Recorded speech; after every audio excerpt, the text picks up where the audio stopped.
I'm going to be starting a new series today called the Toolbox of Recovery. And what I did was I put two series of slogans in the on the website to go down to the bottom of Vince's Corner, and where it says accessories. I put in the AA slogans, and also was entitled My Slogans, but it's a combination of my slogans and Al-Anon slogans.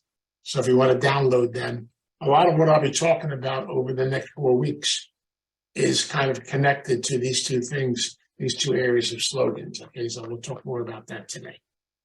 All right. And today we're going to begin with a concept of the Serenity Prayer. So I'm going to begin by reading the entire version of the Serenity Prayer. God, grant me the serenity to accept the things I cannot change, courage to change the things I can, and the wisdom to know the difference.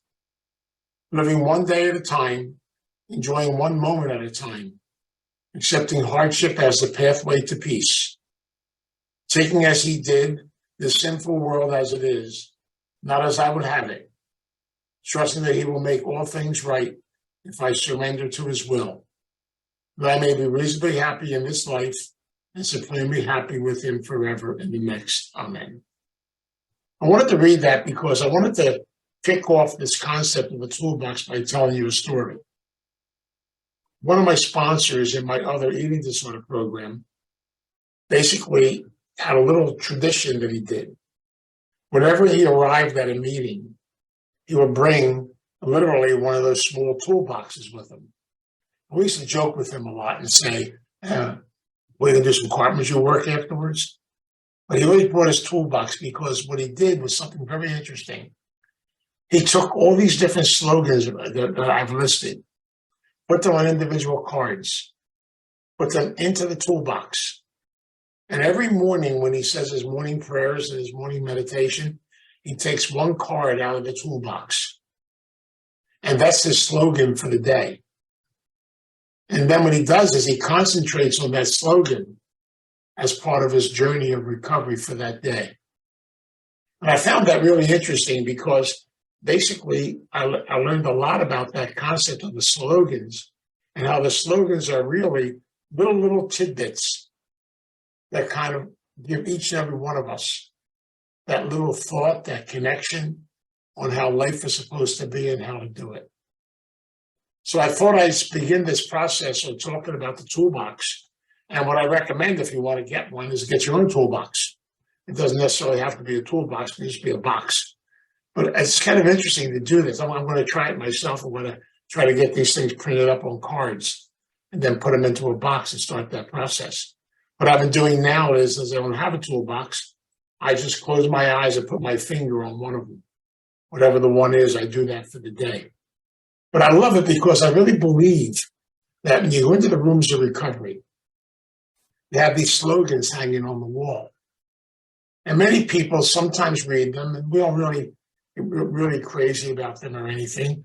But really, in reality, think about it for a minute.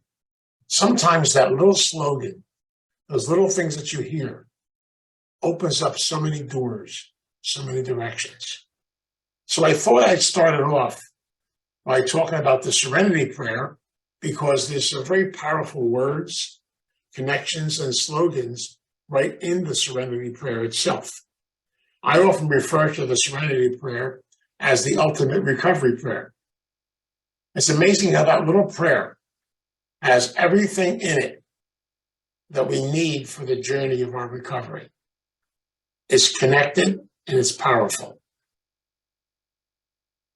God, grant me the serenity. The prayer begins with the word God, the God of my understanding, the universe, whatever you want to call it. But it means I have to learn one of the most basic slogans of all is to ask for help, to ask for guidance, to ask for direction. What I've learned over the course of my journey in life, I don't want to walk in this earth by myself. And I need help. And so then we're asking our higher power, the God of our understanding, to help us, to guide us. It takes a tremendous amount of humility and openness to ask for help, to ask for guidance. But God, grant me the serenity, the inner peace. The most beautiful thing on the face of this earth is to have a sense of peacefulness, a sense of serenity. So it's so beautiful when we look at the concept of being able to look at our inner self, to accept the things I cannot change. We learn in that beautiful, beautiful thing, the gift of acceptance. Now, I don't know about you, but acceptance to me is probably one of the most powerful, the most spiritual words on the face of this earth. I love the concept of it as connected to the big book, but I realize over and over again that that word, that powerful word means I have to come to an acceptance. I have to come to peace. I have to come to be able to allow something to become part of who I am. And acceptance is hard because so many of us want to do it our way. You know, I joke about this a lot, but I say, I'm a card carrying codependent. I actually have a membership in codependency. And I have this tendency to want to control. I want to be able to do it my way. They're trying to teach me. Grant me the inner peace and the serenity to accept the things I cannot change. Take a look at the world that we live in. We are powerless over so many things in this world. And you know what? It's okay. But the one thing that's really important is to realize the fact I have no power over any of that. I don't want power over that. I realize the fact I have to accept the fact I can't change another human being. I can't change another person. It's not my job. Otherwise, what am I doing? I'm playing God. And the bottom line is I don't want to play God. I'd rather ask God for help.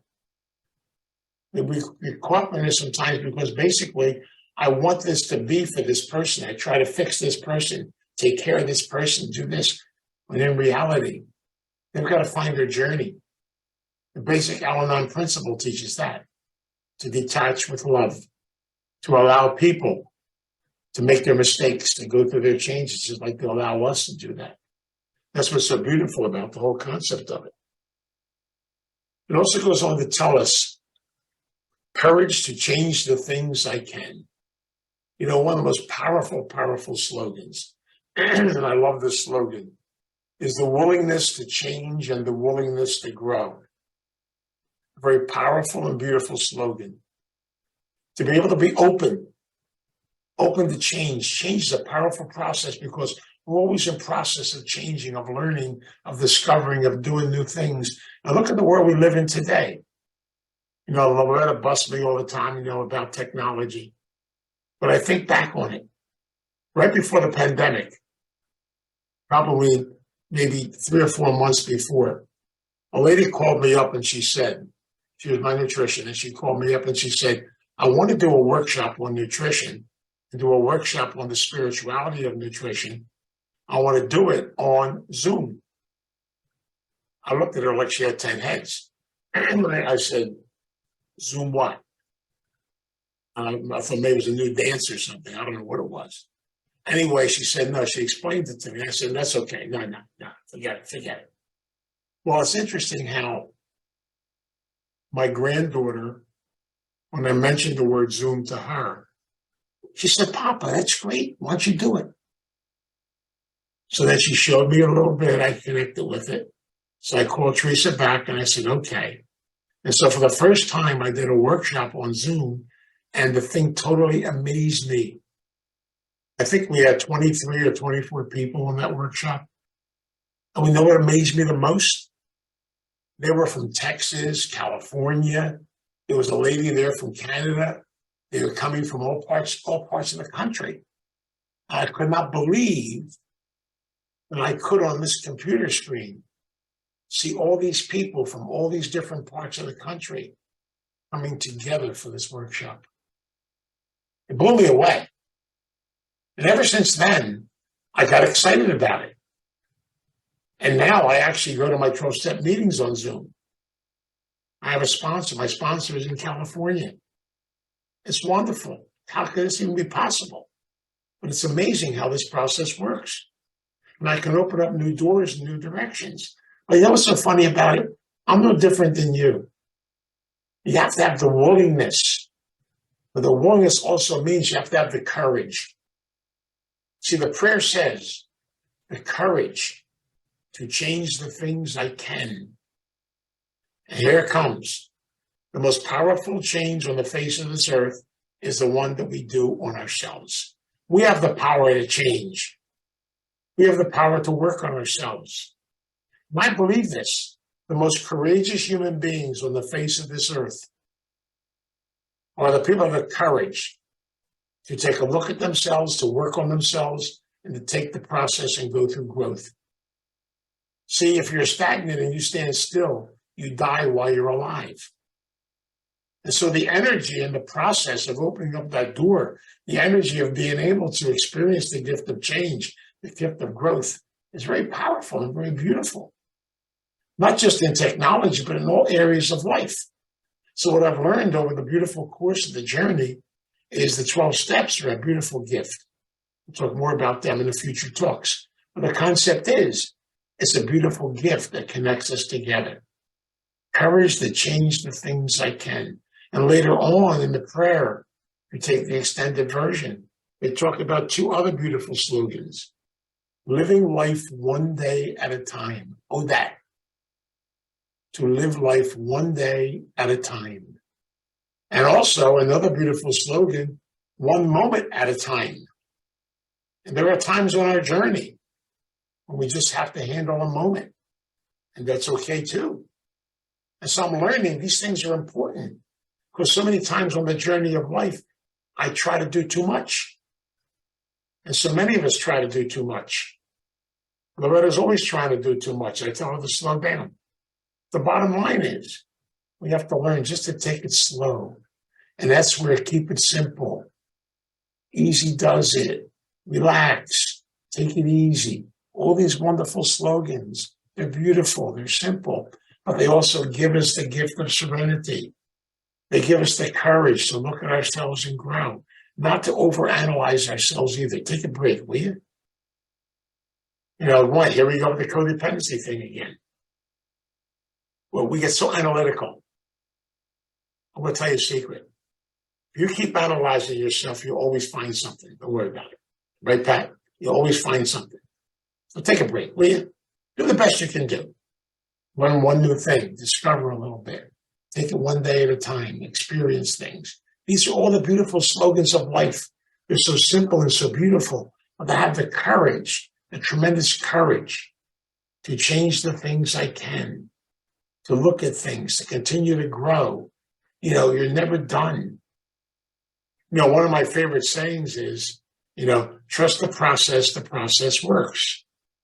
I used to always say when I die, the only thing on one of my tombstone is, trust the process works.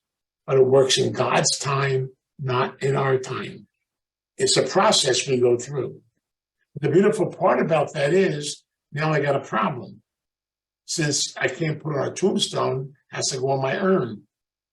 So now I told my wife to put it on the urn, because then she's going to hold on to it, or vice versa. Well, we can do it. We can bury them together. The bottom line is, no matter where you put that beautiful slogan, everything in life is a process. It's a beautiful process. And that process opens up so many doors for us. But another great slogan is patience. Here's a slogan I love. Everything happens in God's time, not in my time. And that means I got to be open to the process. I have to allow it to take place and be open to it.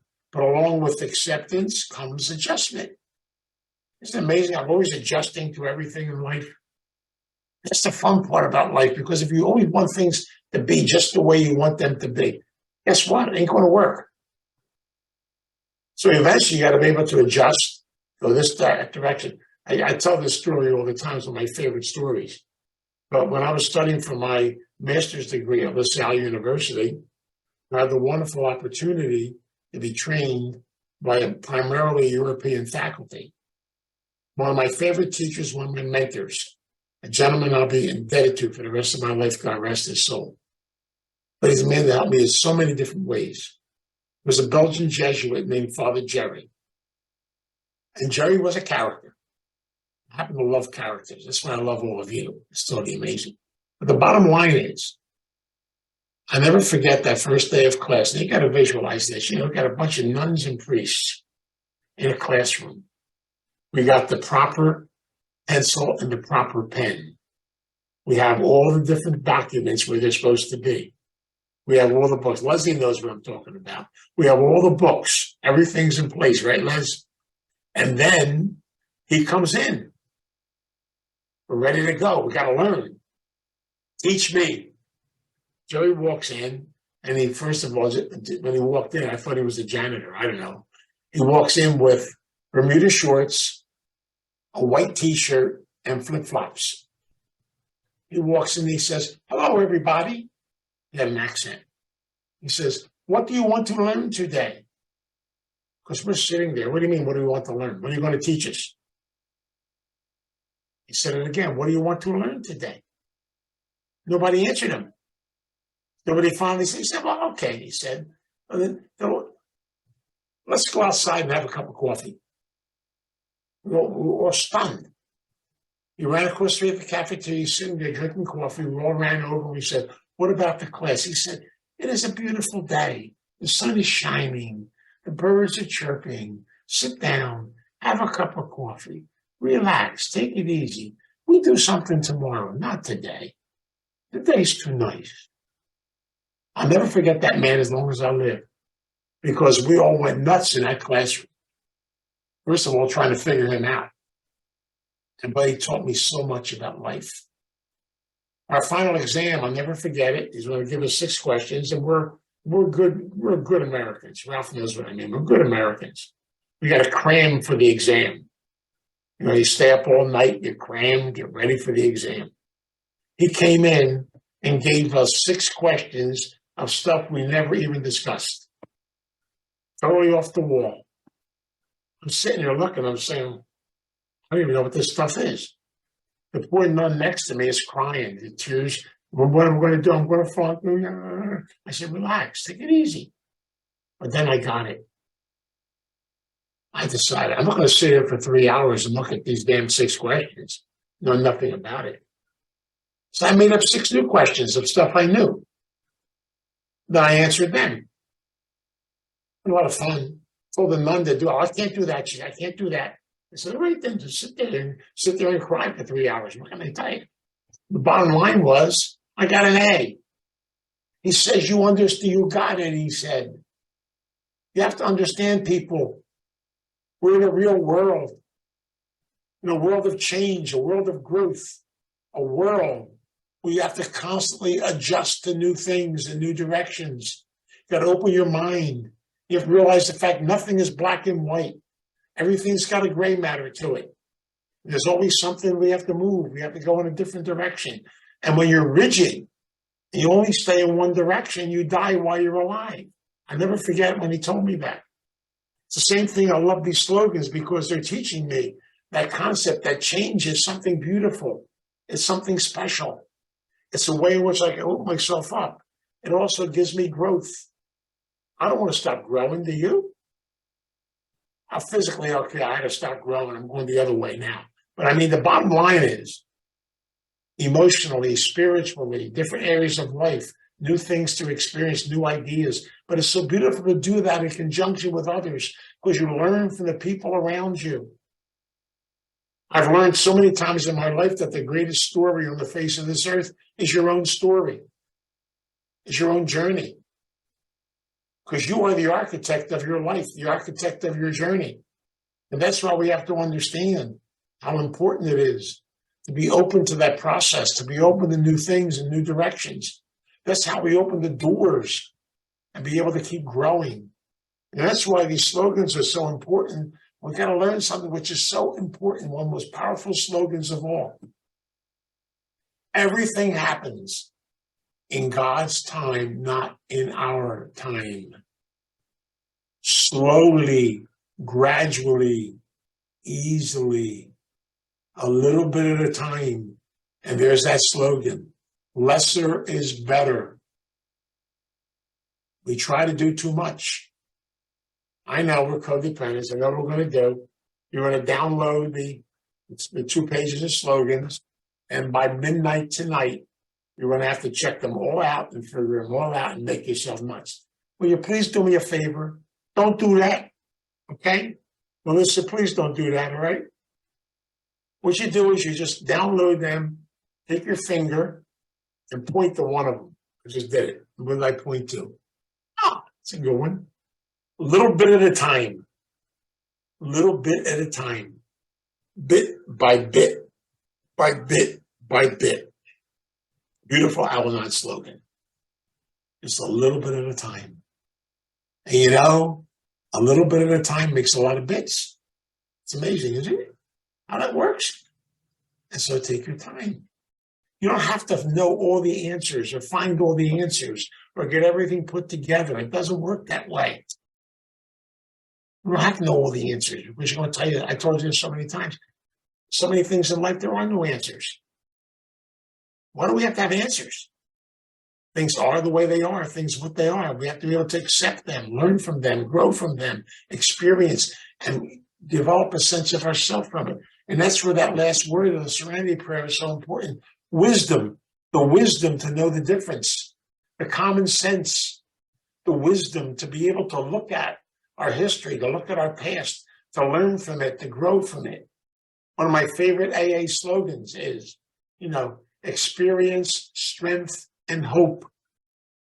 Every experience, no matter what it is, negative, positive, beautiful, not beautiful, whatever it is, every experience, if we're able to face it, embrace it, learn from it, grow from it, will give us a sense of strength. Something good always comes from negative. The yin and the yang, we know all that. And so the concept is, the Buddhists teach it. They teach us that to give yourself the gift of struggle, you come to the gift of growth. Everything in life has to be earned, has to be worked on. These are all slogans. They're all ways in which we live our life. And they're so simple. We got to slow down, take it easy. Don't move too fast. It's a good song. If there's a song like that, isn't there? Slow down, take it easy, don't move too fast. But the bottom line is, you realize the fact is, that's how life works. Just a little bit here, a little bit there, learn this, learn that. You wake up in the morning and you start the journey. I've learned more and more in my life just to look at life and say, here's another beautiful slogan. Your will, not mine. I told you this so many times in one of my morning prayers. I say every morning before I start the day. I say, boss, I call God the boss. I say, not you, Loretta. God, I call God the boss, not you. And I say, hey, boss, I don't know what you got in store for me today. You're the employer, I'm the employee. Whatever you got in store for me, bring it on. I'll do the best I can with it, okay? I know you got a plan. But I also know you got a sense of humor. You see, I'm a codependent. I think many of us qualify. I got this book here. It's called my scheduling book. I got the whole thing organized and ready to go for the day. But God always screws it up. He loves to do that, doesn't he? It's amazing. That's why we got to learn to laugh at life a little bit. Nothing ever works out the way it's supposed to work out. Tomorrow, I changed the schedule twice already tomorrow. Carol knows that. So the concept is, something else comes up, this happens, another thing goes here. It's just a process we go through in life. What I'm trying to say is, part of recovery and part of this serenity prayer and part of this process is we've got to learn to loosen up and not try to figure everything out. Why the hell do you want to figure everything out anyway? You get a headache from doing that. If you think you're going to figure everything out, then you better carry a bottle of Excedrin with you. It's going to make you crazy after a while. But the bottom line is, we realize the fact we walk the journey and do the best we can do. And that's the beautiful part about life. It's funny sometimes how some of the elders in the program, the old timers, taught me so many of these beautiful things. Simple little statements they used to make, and I still love it. They used to say to me, shh, be quiet, listen, They said, guess what? Your mouth and your ears cannot work at the same time. So when you're listening, and when you're talking, you share. But also, how do you learn? You learn by using both. And they used to say this a lot of times, never forget them. It sounds cruel. The newcomer will come into the club at 4021 in Philadelphia. And the old timers would say, come here, sit down, be quiet, and listen. And listen. One of my funniest stories, but I can't do this today, so don't take this as gospel. When I worked at a rehab years ago in Atlantic City called Narco. Now it's called the Johnny Brooks Center. I was one of the architects back in the beginning with that. We have this gentleman there. They got to remember this is a drug rehab, and I would say 80% of the people there were court committed. And Rob W. was the therapist. But Rob was a character. He served 10 years in prison. He got his degree in therapy while he was in prison. And basically, he interviewed all the new people when they came in. And typical, the addict will come in, he sit there and say, well, yeah, I don't have a problem. I'm just, I got to do this for the courts. I don't have a problem. And Rob would do this. I still laugh about this. He would take a plunger with a 6-foot handle on it and shove it in the person's mouth. He'd say, listen. And he just hold that plunger, he said, and every time they tried to talk, he put the plunger back. And he talked to them for 45 minutes, he said. And this is why you're here. And this is what it's all about. Now, we can't use plungers today. Although I know a lot of people, I'd like to use one, but that's all right. I can't do that. I'll get in trouble if I do that. Right, Loretta? So no plungers as a starting point. But the bottom line is I'm learning to look at life and realize the fact that sometimes I need somebody just to zip it with me. Shut up. I said, listen. Be quiet. And what I'm learning so much about this process is these slogans, these concepts, these principles. They're so simple and so beautiful, and yet they work. Isn't that amazing? I look at the concept of first things first. Take your time, slow down, relax. It's ironical. I told you this before. My father, who came from Italy, after the First World War, went through hell. Could not speak English. When he finally did speak English, he spoke what I call broken English. It was half Italian and half English. And what he would do basically then, he would say things to me, simple little things, little slogans. He would say, hey, voyons, take it easy, slow down, relax. Guess what? He must have been in a program back then. I don't think he was. I know what the program was back then. But he would tell me little things like, you never know what it is to get up until you fall down.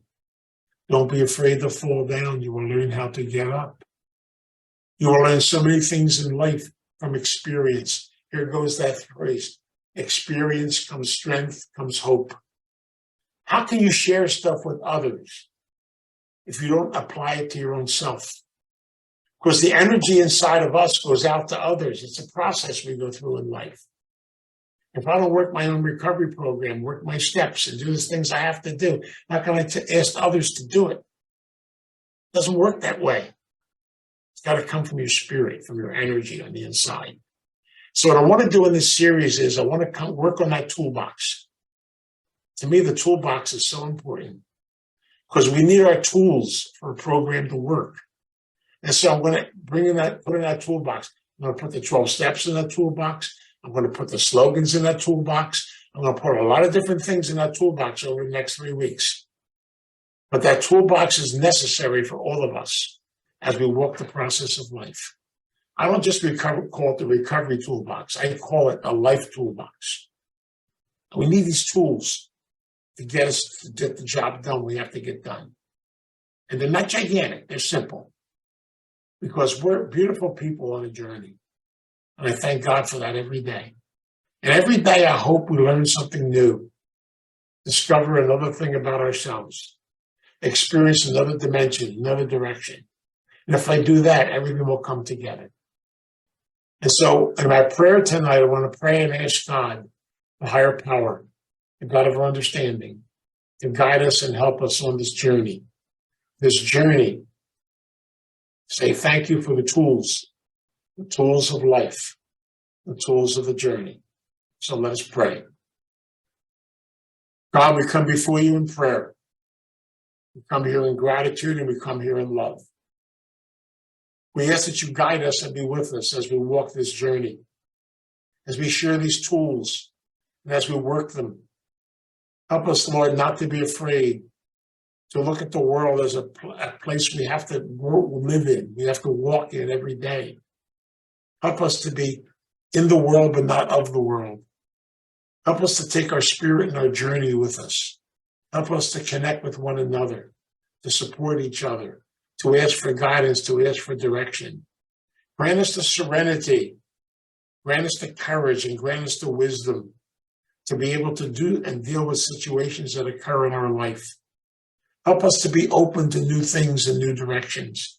Help us to learn from all the different experiences of life and a little bit at a time. Help us to continue to grow. Help us not to be afraid to accept who we are, to celebrate who we are, and to grow and learn from all the gifts you've given us. But the most important thing is every day to ask for your guidance, to ask for your direction, and to ask for your love. We pray this and we thank you. We pray this in your name. Amen. God, grant me the serenity to accept the things I cannot change, the courage to change the things I can, and the wisdom to know the difference.